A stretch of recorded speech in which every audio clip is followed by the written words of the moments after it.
Sige lang patisay, gasiray-saray.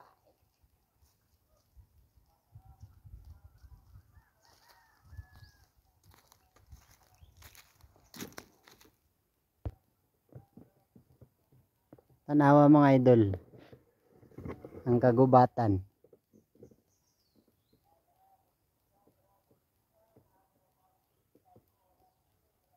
Kini mga idol,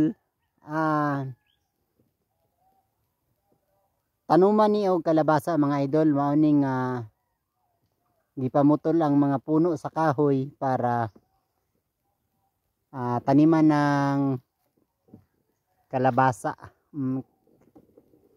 Tungod kay ang nakasanayan manggod sa mga katutubo nating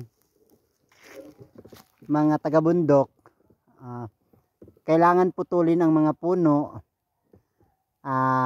para taniman ng gulay, tapos anumang mga pagkain na halimbawa roach crop, kamuting kahoy, mais.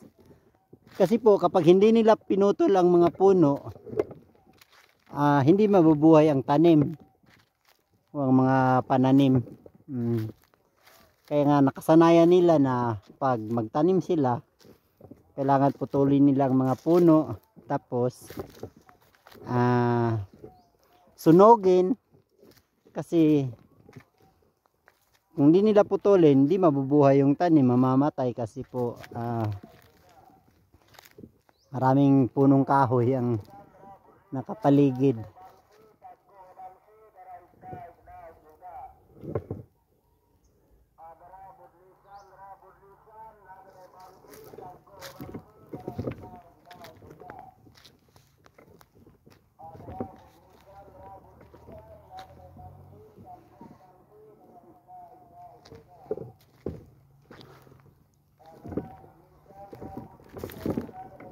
Gala ko po kayo mga idol dito sa